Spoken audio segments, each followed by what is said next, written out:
Apa itu Zionis? Enggak, kita sering dengar tuh antek-antek Zionis gitu kan. Gue ngelihat memang yang paling ribut itu Kristen dan Islam. Mau perang salib, perang apa. Tapi ujung-ujungnya yang menang Yahudi loh. Yang dapat Yerusalem yang akhirnya Yahudi. Yang perang ratusan tahun berdarah-darah itu kan di perang salib. Itu sejarah, bukan gue yang ngomong. Soalnya Kristen kejar target sama Islam. Ngejar closingan. Kalau Yahudi paling santai. Lagi tutup. Kita bisa berhenti debat ngeliat, nah kenapa nyantain diri mending kita berdua. Persepuluhan itu sebenarnya udah nggak ada di Yahudi. Kenapa nggak ada? Karena bait sucinya udah nggak ada. Oh iya, bait Allahnya udah Bait sucinya nggak ada. ada. Ini yang ngomong yang ini nih dengar. Sorry ya, ini yang ngomong yang menjalankan hukum Taurat.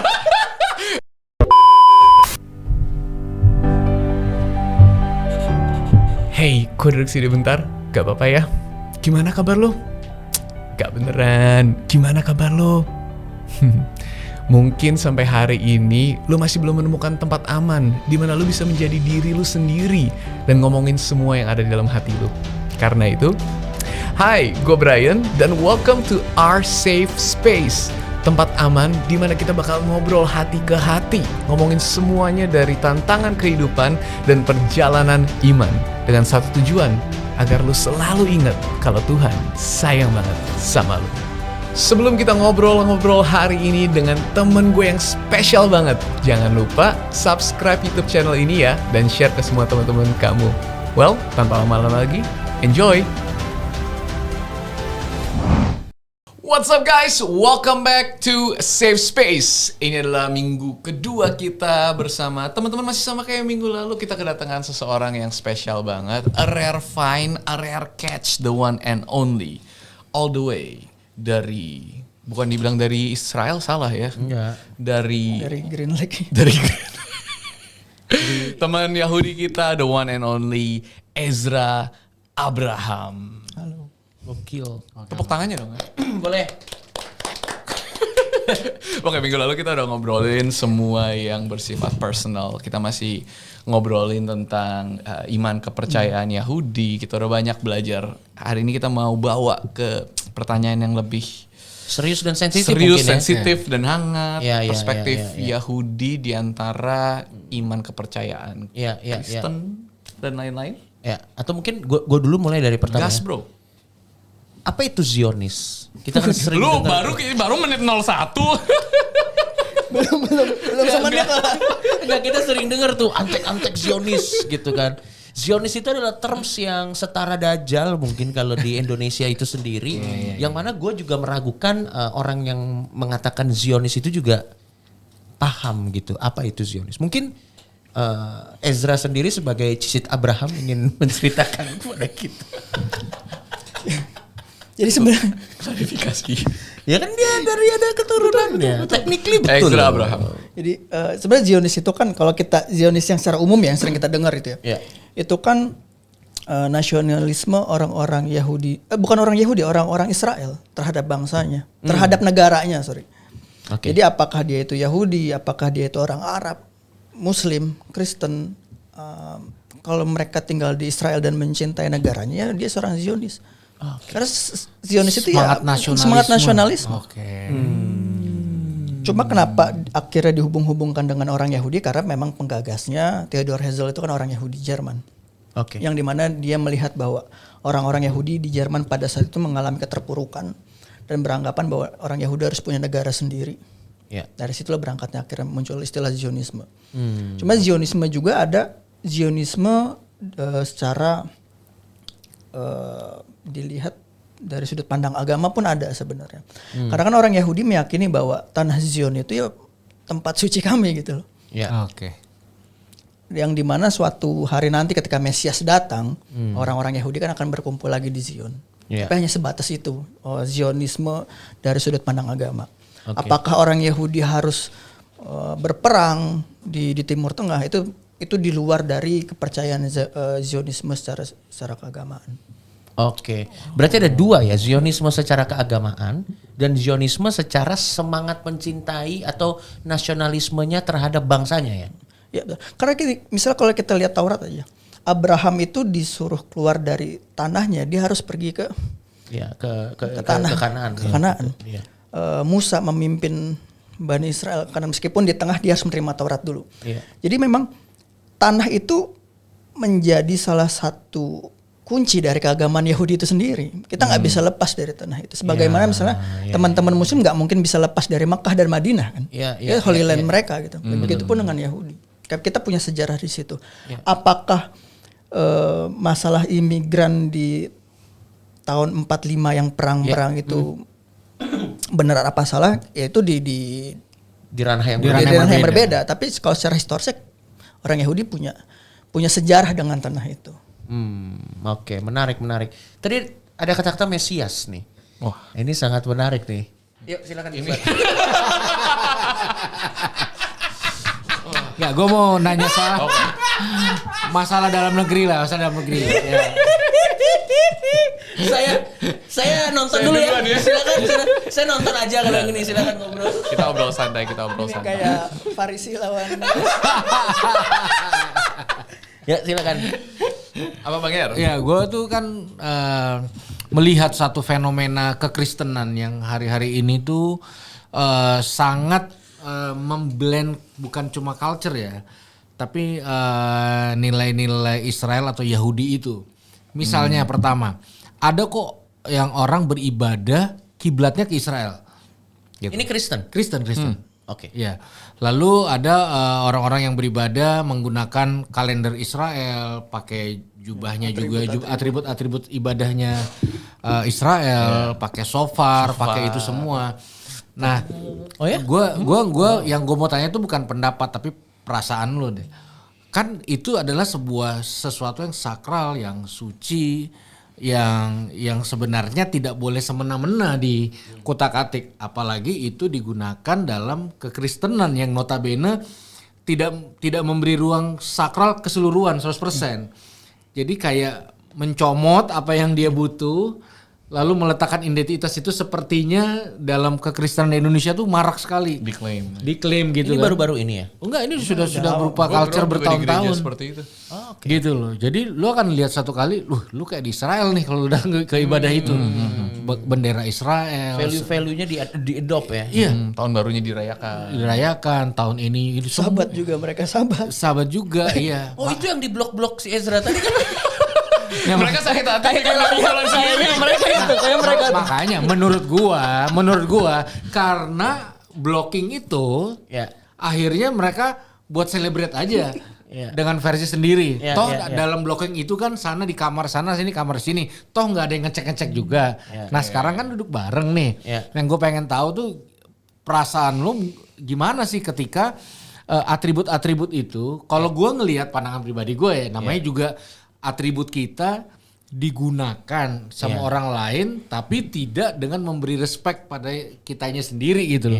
Ya kalau kita mau cengli kan dipakai atribut dan semuanya harusnya juga memberikan ruang dalam pengertian umum, bukan ke pengertian kiblat dan server kita sendiri gitu loh. Jadi seolah-olah sepihak intinya ya. Sepihak. Nah, dalam fenomena yang panjang dan bakal terus-menerus ini digulung dalam dunia pelayanan yang mungkin lu juga pernah melihat fenomena itu.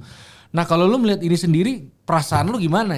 Sebagai practitioner ya. Rasanya sesuatu yang sakral gua abuse. Gua haleluya. Gua gak mikirin perasaan lu gitu. Nah, gua pengen tahu perspektif lu tentang fenomena gereja yang menggunakan atribut itu. Wah, langsung berat ya. Episode yang ini langsung ekstrim nih. Jauh dari yang lain.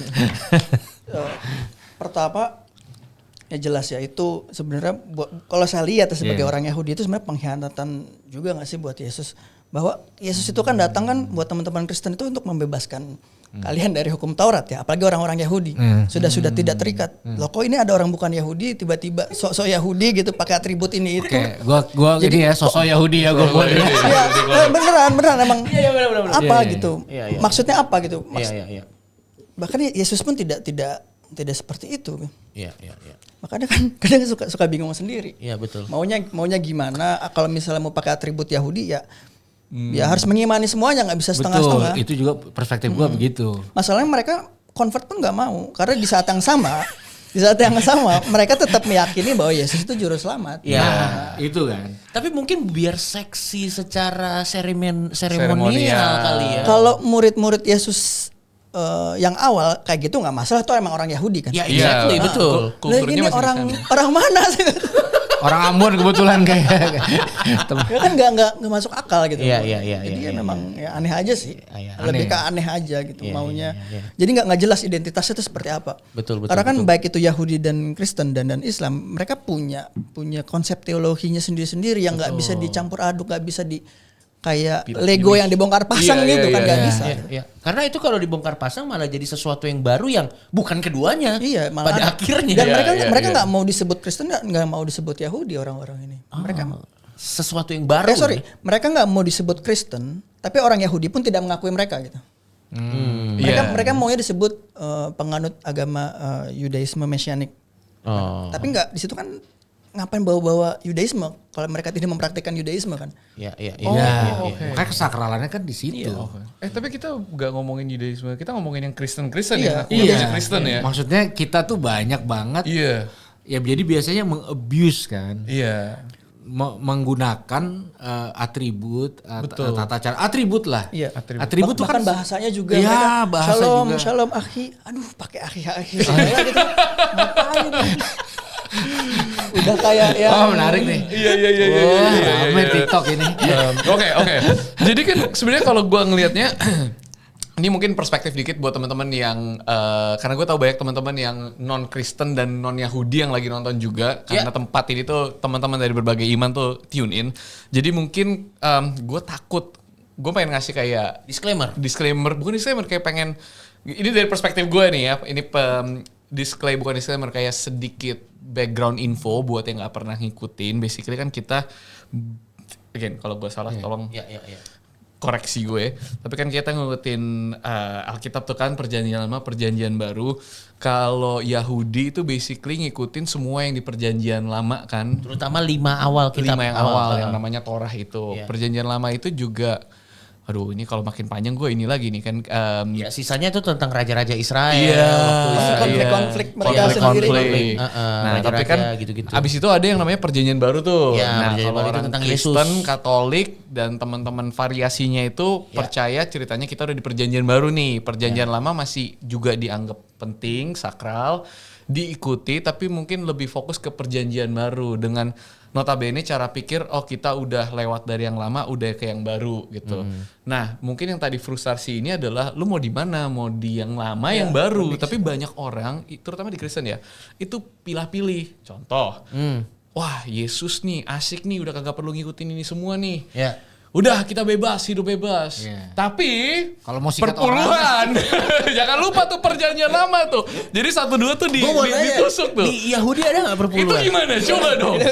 Kan perpuluhan tuh di Imamat kalau nggak salah di mana ya tuh? Imamat. Ada beberapa ayat sebelumnya pas sesudahnya kan tentang makan babi kan. Iya. Kontras banget tuh, satu diikutin satu.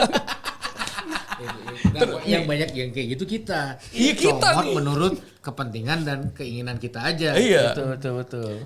Jadi persepuluhan itu sekarang di Yahudi kan udah nggak ada. Kalau di Yahudi sebutnya Maaser. Coba diulang sekali lagi sambil ngeliat kamera ya. Coba ini penting ini. Ya jadi persepuluhan itu sebenarnya udah nggak ada di Yahudi. Kenapa nggak ada? Karena bait sucinya udah nggak ada. Oh iya, bait Allahnya udah nggak ada. Kan? Karena persepuluhan itu pertama hanya untuk imam. Untuk imam. Orang Lewi pada orang saat Lewi, itu. Terus janda. Oke. Dan ya fakir miskin lainnya dan sejenisnya gitu. Dan bukan untuk orang biasa. Dan itu enggak, dan tidak dalam bentuk uang. Kalau misalnya kita lihat di Taurat itu kan persepuluhan itu dari hasil panen segala macam. Iya betul. Bahkan ada burung pipit bisa dikasih juga. Gue baca kalau di Imamat tuh memang membosankan ya Imamat itu. Tapi kalau lo baca waktu itu gue inget banget masih baca itu basically all the detail about hukum-hukum apa yang orang Israel harus lakukan gitu. Bahkan itu ada kalau lo nggak punya duit lo bisa kasih tepung. Kalau lo nggak punya tepung lo harus kasih apa sampai mending meninggal kalau nggak bisa ngasih gitu karena ada semuanya ada gitu, semuanya ada gitu. Dari bahkan kita nggak mungkin nggak bisa ngasih karena disesuaikan dengan betul. Jadi pada saat sistemnya sudah tidak ada seperti dulu lagi itu jadi tidak harus lagi gitu. Tidak. Betul. Ya mau gimana mau kasih ke siapa? Karena gini, imam itu dapat persepuluhan kan karena mereka melayani di bait suci kan. Iya. Kalau mereka nggak melayani itu buat apa dikasih kan? Ini yang ngomong yang Ini nih dengar. sorry ya, ini yang ngomong yang menjalankan hukum Taurat. Jadi kalau nggak menjalankan hukum Taurat. Tapi kalau di Kristen Tetap ya, maksudnya di Kristen masih ada gereja. Oh iya, jangan lupa. Tapi kan gereja bukan bait suci. Itu pertanyaan yang menarik ya. Jadi kadang itu suka susah ya. Kadang Iya. argumentasinya kayak misalnya ya teman-teman Kristen itu Israel rohani gitu. Ya, ya. Kenapa nggak duitnya rohani aja gitu? Maaf ya teman-teman. Iya, mohon maaf karena duit rohani nggak bisa sewa ruko. yang biasa buat orang meninggal. Oh iya benar. rohani. Iya, tapi pertanyaan lo sangat menarik, sangat bagus sekali pertanyaan lo Bang Yeri. Silakan lagi. Siapa tahu ada lagi. Iya, karena itu kan yang dipegang oleh petinggi-petinggi loh. Petinggi-petinggi artinya leader-leader yang meyakini bahwa mereka berpikir bahwa ini nggak akan menyakiti orang lain waktu mereka gulung itu terus gitu. Dan akhirnya semua umat juga berpikir bahwa wah ya kita nih kiblatnya ke sana gitu loh. Sehingga pertama itu tidak menghargai kesakralan yang ada. Terutama di agama Yahudi sini ya. Kedua, kita jadi nggak menghargai budaya Indonesia sendiri gitu loh jadinya. Iya. Gitu loh. Jadi akhirnya kita nggak punya, kalau gue ngeliat sih nggak ada banyak hal yang baik yang bisa dibangun terutama untuk generasi penerus gitu. Kita jadi nggak menghargai, nggak menghormati. Ya tentulah kalau gue jadi balik gue pasti akan sebel gitu. Como terus. Iya. Gitu. Nah, ini juga menarik tadi kita belum sempat ngobrol. Ini kan ada istilah tadi Mesias, ada mesianik, ada Mesias. Menurut pengalaman update terakhir saya waktu masih Kristen, itu kan orang Kristen pada umumnya tuh percaya bahwa Yesus adalah Mesiasnya, oke? Dan pada saat itu orang-orang Yahudi atau orang-orang Farisi yang menolak Yesus itu menganggap Yesus bukan Mesias gitu. Nah, dan ada perspektif yang berjalan sampai sekarang yang masih menganggap bahwa, tolong dikoreksi ya sebagai orang Yahudi yang asli, bahwa orang Yahudi ini masih menunggu Mesiasnya gitu. Yang mana orang Kristen atau orang Kristen pada umumnya mengatakan, orang udah datang kan Yesus gitu loh. Mana? Mana ya. Nah, jadi kalau di Yahudi sendiri definisi Mesiasnya itu apa sih gitu? Kalau bukan Yesus siapa gitu? Gue penasaran aja gitu. Ini kan menarik. Mesias itu kan dari kata Moshiach. Moshiach itu orang yang diurapi. Dan sebenarnya di Alkitab itu nabi-nabi itu disebut juga Mesias kan, Raja Israel itu Mesias. Imam Lewi juga dianggap Mesias. Jadi Mesias itu sebenarnya apa ya namanya? Bukan jabatan juga, apa namanya? Istilah yang gelar? memang sudah ya gelar yang memang umum pada saat kerajaan Israel itu ada. Cuma memang dalam kepercayaan Yahudi itu nanti kelak akan ada seorang Mesias, seorang yang diurapi Tuhan lagi, yang dimana dia akan mengembalikan ajaran Taurat di Israel. Nah ini yang masih kita tunggu-tunggu. Definisinya apa tuh mengembalikan ajaran Taurat? Memang kalau menurut agama Yahudi sekarang Tauratnya belum teraplikasikan dengan baik. Bait suci nggak ada. Ketika bait suci tidak ada, Taurat tidak bisa dijalankan secara penuh. Makanya Anda belum pakai perpuluhan. Tapi kalau ada lagi pakai lagi. Iya. Kayak sekarang adanya tembok ratapan. Oh iya. Makanya ada ini ya. Ada kayak wacana-wacana pendirian lagi bait suci ketiga. Kisi-kisinya deh. Kalau kesana kan tuh tembok Old Yerusalem tuh ada banyak gate kan. Nah, lalu ada juga di sana Golden Gate yang ketutup itu. Nah, di depannya itu semua makam orang Yahudi. Karena nanti dipercaya Mesias akan datang melalui gerbang itu. Dan orang-orang Yahudi ini akan dibangkitkan bersama-sama dengan Mesias. Tehiyat Hameitim, kebangkitan orang Nah, mati. itu. Jadi infrastrukturnya semua sudah ada di sana. Persiapkan. Oke, soal gue juga betul kata Brian tadi, kita juga harus kasih sedikit pemahaman juga. Jadi buat teman-teman yang mungkin non Samawi, terutama bukan Kristen dan bukan Yahudi, biar dapat juga background ya. Jadi dulu tuh orang Israel di daerah situ tuh punya namanya bait itu kayak tempelnya gitu, Great Temple-nya itu. Dulu tuh yang bangun itu kalau menurut Alkitab dan orang Yahudi Raja Salomo. Am I right? Ya, yang akhirnya menjadi besar itu. Ya, kalau di Islam tuh Sulaiman ya. Tapi kalau di Kristen dan Solomon lah. Kalau bahasa itu Solomon. Nah, itu bait itu sempat hancur beberapa kali. sama Nebukadnezar, dan yang terakhir hancur sama Roma sama Romawi. Tahun 100 ya. Iya. Dan sampai sekarang bait itu tidak ada. Israel yang sekarang sisanya tinggal tembok-tembok itu aja, makanya salah satunya di tembok ratapan. Dan kayaknya itu asumsi gua nggak tahu, correct me if I'm wrong. Dia meratap karena bait Allah udah nggak ada lagi gitu, dan itu sisa-sisa kejayaan bangsa Israel pada masa lalu. Jadi definisi Mesiasnya orang ya kepercayaan Yahudi ini adalah bahwa satu saat nanti Israel akan dikembalikan sampai bentuk akan dipulihkan lagi, as a nation. The glory days. Lagi, ya. Oh wow. Di Kristen sendiri ada kepercayaan gitu gak sih? Lucunya di Kristen bahkan ada kepercayaan beberapa Kristen tuh yang biar kita cross. Lo ada gitu gak? Gue gak tahu. Kalau kita sih mungkin kalau kita yang in general yang tadi itu kan Mesiasnya Tuhan Yesus tapi ada beberapa gereja tuh yang percaya bahwa gimana ngomongnya Bang Yer, the idea of antichrist. Wah itu udah waduh. Oke, coba kita buat kita juga enggak. Soalnya kan kayak sosok yang nanti keluar itu tuh sebenarnya berselisihan gak sih dengan ada. Jadi kalau pembelajaran tentang second coming, kedatangan Tuhan kedua kali. Kalau kita kan mempercayai ini nggak semua ya, ini beberapa. Mempercayai beberapa versi second coming gitu. Ada yang nanti ada masa kesusahan dulu, ada yang di rapture melewati masa tidak melewati masa kesusahan.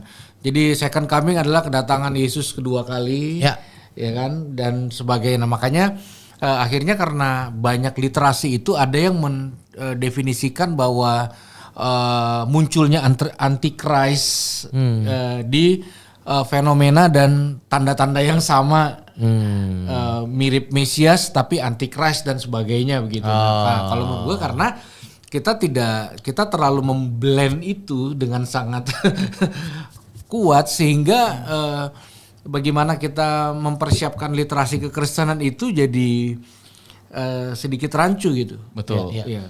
Ini yang gua dari kecil diajarin seperti itu. Jadi bakal ada second coming sebelum kedatangan Tuhan yang asli, ini ceritanya Tuhan Yesus. Iya. Menurut versi Kristen ya. Versi Kristen yang versi yang gue dikecilin dari kecil itu akan ada satu orang dulu yang akan memukau dunia. Seakan-akan dia pahlawan mungkin, tapi dia it's not the one. Iya, merestorasi mungkin bait Allah, diliatin kayak menyatukan dunia, semua pakai chip, one world, one united under itu, terus tiba-tiba plot twist ternyata ini orang jahatnya gitu kan, ternyata dia antikristus yang akan membawa kehancuran, terus gelap banget deh kayak darah, api, baru di antara semua kehancuran itu turunlah Tuhan Yesus untuk kedua kalinya. Oh, itu baru dia di last minute. Iya. Baru akhirnya kiamat. Itu, betul. Tapi ada lembah Armageddon Armageddon dan lain-lain. Ya, istilah Armageddon itu juga Magog gitu ya. Iya. Tapi kalau dari itu gue dibesarkan seperti itu, tapi dalam pembelajaran teologi gue tidak percaya akan itu. Gue tidak percaya bahwa masa depan yang dinanti itu penuh dengan ketakutan, kengerian, karena at least di Kristen ya banyak orang tuh menjual ketakutan akhir dalam zaman. Iman itu menjual ketakutan lu kalau nggak percaya lu masuk neraka, lu kalau nggak taat nanti satu hari lu semua orang diangkat rapture, lu ketinggalan di bumi. Menggunakan apa? Soalnya ada film-filmnya. Iya. Nah, ini basis itu dari film zaman dulu. Jadi itu bukan basis Kristiani. Lu tinggal bajunya sama celana doang. Gua ketinggalan. Gila. Nah, makanya ya itu kan pentingnya kita ngobrol gini sebenarnya supaya kita tidak saling mencurigai siapa nih. Tapi sebenarnya ya kalau kita mau lihat tanda kutip ya sentimennya, sebenarnya Yahudi dan Kristen ini lebih banyak loh sentimennya daripada Yahudi ke Islam atau Yahudi ke daripada Yahudi ke Islam sebenarnya. Sebenarnya iya, kalau gue setuju iya. Iya sebenarnya karena kan ini perbedaannya di core utamanya, yang satu Mesiasnya belum datang, yang satu Mesiasnya sudah lebih ke masa teologi. Kalau teologis gitu. Yahudi dan Kristen tuh konflik teologi. Kalau sama Muslim itu lebih ke masalah politik. Ya, apa yang terjadi? Nah, konflik Yahudi dan Islam itu baru mulai di tahun 30-40. Sebelumnya orang Yahudi di negara-negara Muslim tuh baik-baik saja sampai akhirnya perang di Timur Tengah. Iya. Sedangkan dengan teman-teman Kristen itu bahkan dari tahun 100 juga. Iya. Sama kayak ini. Gue mau nanya. Kita udah ratusan tahun, Pak. Kekristenan kan melihat Tuhan Esa itu dengan beberapa sebutan ya, misalnya Adonai, Elohim, lalu Yahweh. Gue juga mau nanya. YHWH, iya kan? Iya. YHWH kan. Sedangkan gue nggak tahu ya kalau di perspektif Orang Yahudi nggak ada YHWH itu. Nah, maksud gue menyebutkan dengan YHWH juga atau enggak ya? Jadi gini, gue dibesarkan di sebuah gue nggak tahu bilang organisasi di mana organisasi itu mempercayai bahwa Tuhan itu namanya adalah Jehovah. Oh, saya tahu. Iya, itu keluar ya. Terlalu panjang kalau saya jelasin dari awal. Tapi di agama Yahudi sendiri kan nggak boleh don't mention kalau nggak salah di Taurat nggak boleh menyebutkan nama Tuhan dengan sembarang. Nama Tuhan itu Tuhannya siapa? Gue juga pengen tahu. Apakah YHWH? Ya itu. Tapi jadi ketika kita membaca itu di Taurat misalnya, kita menemu Yod He Vav He itu, kita nyebutnya Adonai atau Hashem.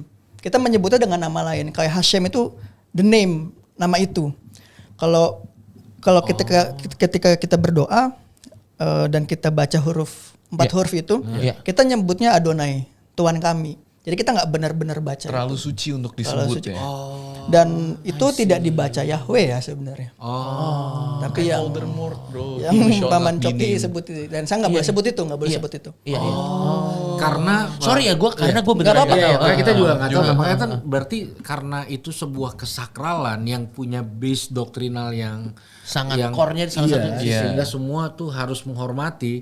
Sedangkan kita bisa nyebut sana tapi di organisasiin lagi. Iya, kalau gua bahkan adanya belakangnya nama itu, depannya nama itu, belakangnya witnesses. Ya. Ya enggak, kan ini kan ngobrol aja. Iya. Kan namanya juga mengurai. Tapi pas si Ezra ngomong kayak gitu tuh gue bisa merasakan kesakralan itu ditempatkan di tempatnya. Lo tau gak? Setelah lo menjelaskan saat lo menjelaskannya seperti ini, gue ngerti. Dulu gue nggak paham kan, don't mention jangan sebutkan nama Tuhan secara sembarangan. What do you mean gitu? Tapi setelah lo menyebutkan ini, oke, gue paham. Gitu. Gue mulai memahami. Karena kan dikhawatirkan itu akhirnya orang tuh asal ngomongnya sembarangan gitu. Kayak misalnya akhirnya gampang banget bersumpah. Jesus Christ gitu kan sekarang. Iya. Jadi dikhawatirkan seperti God damn it, bro. Jangan sampai jadi kayak orang Kristen gitu. Makanya gue bilang tadi sebenarnya Yahudi dan Kristen tuh masalah teologinya tuh ratusan tahun loh. Gue punya keresahan. Makanya kan gue tanya bukan pendapat lo, tapi perasaan lo. Betul. Karena gue makin belajar, makin ngerasa kok kayak kita nyolek mulu gitu loh. Iya. Sesuatu yang sakral kita main-mainin terus dan kita menganggap itu sebagai sesuatu yang ego sektoralnya tinggi nih, kayak udah klaim, udah nama mungkin kita. Karena membernya cuma 100 orang. Tapi kan sebelum lo lanjut, di TikTok juga lagi rame tuh banyak orang-orang yang berpakai atribut Yahudi. Yang mana setelah saya ketemu langsung Anda tidak pakai atribut Yahudi, tapi orang-orang ini tuh di konten-konten tuh pakai atribut Yahudi dan mengatasnamakan dirinya sebagai Yahudi. Dan memperburuk perdebatan teologis. Kalau Kristen ini kan, Kristen dan Islam perdebatan teologi udah dari zaman jebot lah ya. Kita nggak usah, bahkan perang salib pun berkali-kali udah mereka gitu.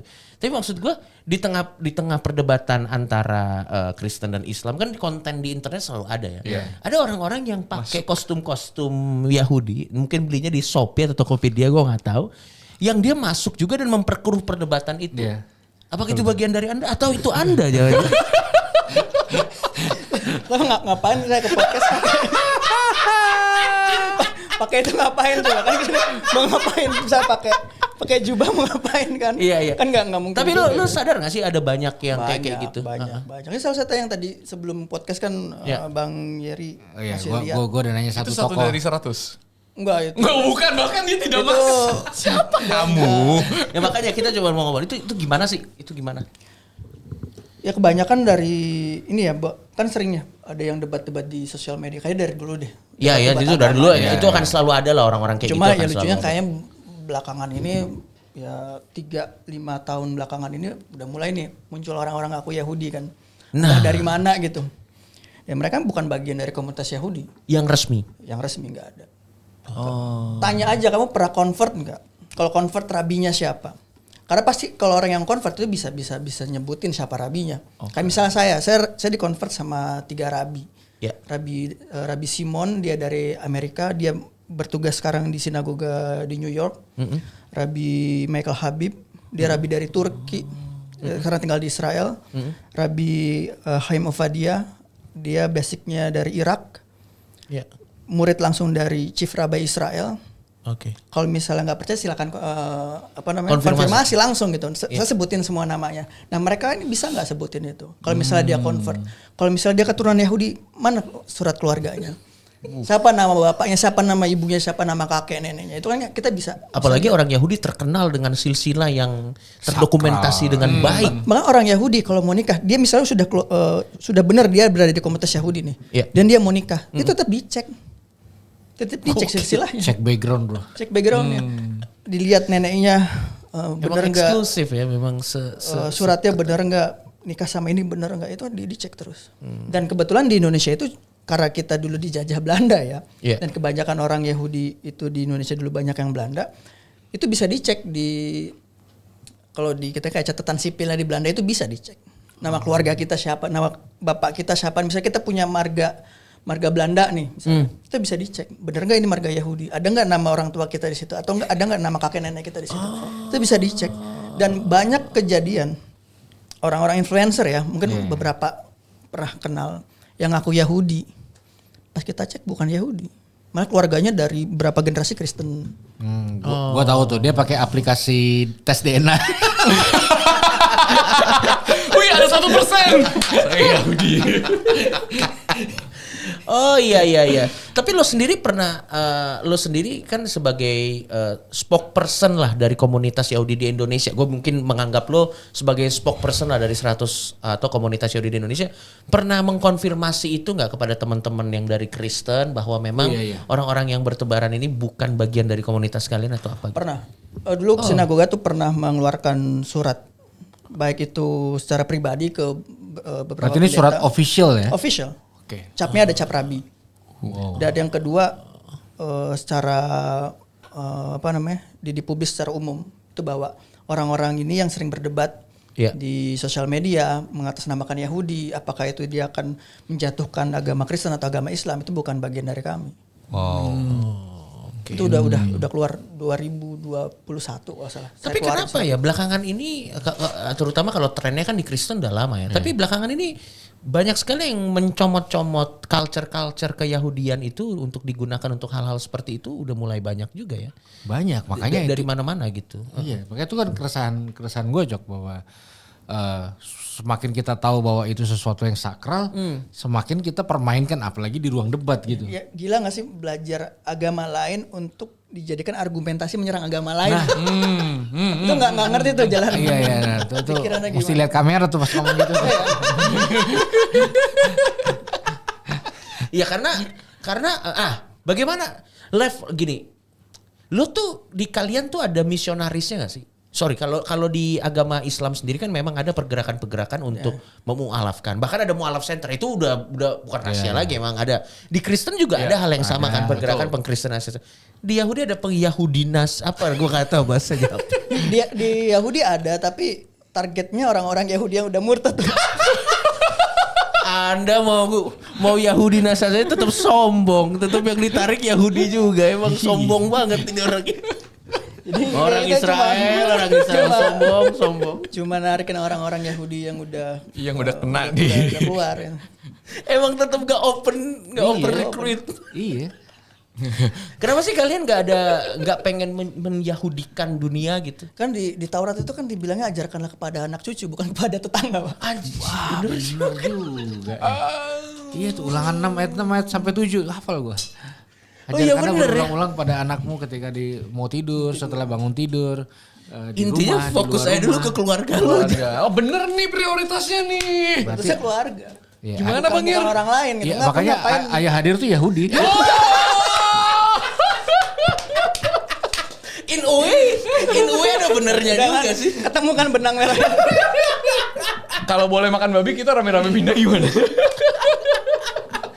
Oh gitu ya. Makanya karena gue jarang sekali melihat bahkan ada Yahudinisasi gitu, kayaknya gue nggak pernah ada. Yahudinisasi itu kan ngaco kan. Iya. Iya, menarik. Berarti memang itu juga alasannya kenapa ya cuman 100. Dan itu 100 itu keturunan semua kah? Enggak, ada yang convert. Ada yang convert juga, ada yang berhasil. Oh. Ada yang berhasil convert. Ada. Let's say misalnya ada salah satu viewers kita pengen convert. Kita berandai-andai aja. Ada salah satu viewers kita pengen convert. Berapa probabilitas kemungkinan dia berhasil convert? Pada umumnya lah. Pada umumnya aja, nggak usah rata-rata orang yang sering datang. Feeling lu aja, feeling lu. Angka Feeling lu aja. persentasinya. Hah? Enggak nyampe 90. Ya 90% gagal sih kayaknya. 90% gagal ya. Bawah Cancer rate 10%. Emang sombong. Karena gini ya, karena mungkin beda ya kayak aku kurang tahu kalau di Kristen itu apa. Iya. Karena tetap ada proses belajar. Iya, kita di Kristen ada kan? Kalau kita masuk dulu baru belajar nanti. Pokoknya udah masuk. Belum masuk aja Belajar kita. gampang lah. Belum masuk aja kita udah klaim kadang-kadang. Orang yang belum mau masuk udah punya kita. Enggak, soalnya Kristen kejar target sama Islam. Ngejar closingan. Kejar closingan. Kalau Yahudi paling santai. Yahudi paling santai dia. Dia balik, saya mau masuk dong. Enggak terima. Lagi tutup. Kita bisa berhenti debat ngeliat, nah. Kenapa nyantain diri orang kita berdua ya? Enggak, tapi dari dulu ya, sebelum lo lanjut jawab. Dari dulu tuh memang yang lucu, gue ngelihat sebagai orang ateis ya, gue ngelihat memang yang paling ribut itu Kristen dan Islam. Mau perang salib, perang apa. Tapi ujung-ujungnya yang menang Yahudi loh. Yang dapat Yerusalem yang akhirnya Yahudi. Yang perang ratusan tahun berdarah-darah itu kan di perang salib. Itu sejarah, bukan gue yang ngomong. Betul. Memang sejarah mengatakan hal seperti itu gitu. Ada perang salib 1, perang salib 2. Ganti-gantian kan. Ada Richard Lionheart, ada Salahuddin gitu. Sekarang ya Israel yang punya. Iya kan. Menggedeknya itu. Udah gitu dia membernya dikit lagi. Ya tapi memang bukan kepentingan ya, itu bukan prioritas ya. Bukan prioritas. Makanya juga tadi yang missionaries itu ya kita carinya yang memang keturunan Yahudi. Kita nggak nyari yang lain. Dan ya kalau ada yang mau convert ya pikir-pikir lagi. Karena susah karena gini kan tanggung jawabnya besar. Iya. Lu masuk harus sahabat. Mendingan belak-belakan di awal deh gitu ya. Sahabatnya gimana sih? Itu penasaran loh gua. Oh iya, kita belum nanya dari Sahabatnya tadi. gimana sih? Yang asli dan kalau Ya gua asumsikan sahabat dari Original. yang Ini original nih, yang sama original. yang versi yang lu bisa terapkan di sini. Sahabat itu kan berarti kita hari istirahat bahwa orang Yahudi itu tidak boleh melakukan bisnis ya sama sekali. Jual beli itu semua harus ditinggalkan dan promo Shopee itu enggak boleh. Oh iya, kalau hari ini nggak boleh shopping juga. Iya. Nggak boleh beli. Dimatiin gak di asli di Berat sana? banget bro. Ya, gimana? Maksudnya kalau misalnya Harus dimatiin, kita nggak boleh. iya, dimatiin semua kan? Kalau sosial Servernya juga. ada pendapat yang listrik itu ketika sahabat nggak boleh. Ada yang Gua pernah mengatakan dengar. boleh. Pernah dengar. Karena ada masih perdebatan apakah listrik itu api apa bukan. Oke. Oh kalau api kan Nah, nggak karena boleh. kan di Taurat kan jelas tidak boleh menyalakan api di situ. Ketika hari Sabat. Ada juga di Sabat itu namanya Lametet Avot Melachot 39 melachot pekerjaan yang tidak boleh dilakukan. Oke. Kayak mengikat, menulis itu juga harus ditinggalkan ketika hari Sabat. Dan Sabat dimulai itu dari jam 6 sore, jam 6 sore hari Jumat sampai jam 6 sore hari Sabtu. Oke. Ya kita istirahat ya pada hari itu kita benar-benar fokus pada diri sendiri, berdoa sama 24 jam itu. Sama berdoa, Ya. rekreasional dengan keluarga. Iya, betul.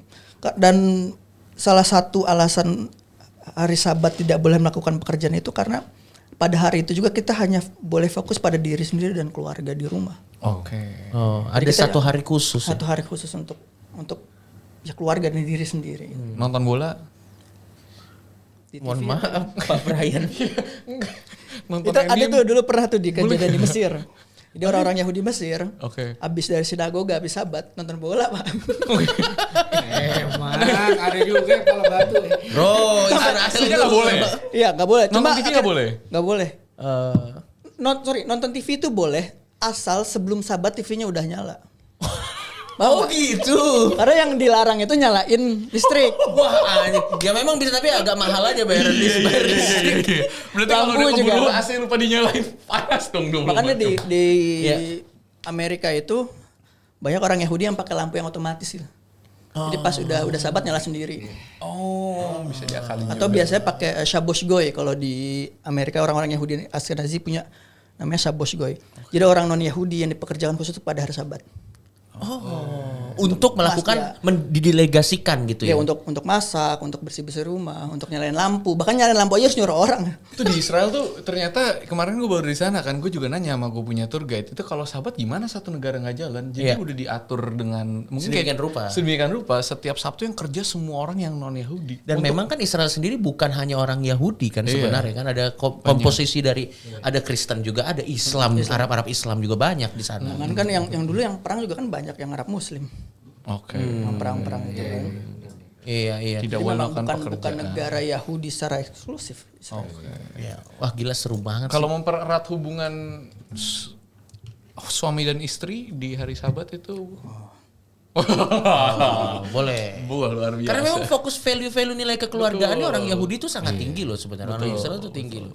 Orang Yahudi anaknya banyak kan. Anaknya banyak gara-gara udah di Sabat seminggu sekali bro. Mohon maaf, Abraham aja lo lihat anaknya berapa itu. Berantem lagi Anaknya berantem, istrinya juga. Nah, orang Yahudi istrinya boleh berapa? Tolong dikasih tahu. Ya walaupun Anda ada yang lihat sini ya. Enggak, tapi secara kepercayaan harus satu. Gini. Jadi kan Yahudi itu bukan hanya Taurat ya, seperti yang saya bilang ada Talmud juga. Ya. Memang di Taurat itu nabi-nabi istrinya banyak kan. Ya, Abraham, Daud, Salomo ya. Ratusan gitu. Tapi kita lihat lagi, mereka selalu punya konflik. Konflik keluarga lagi.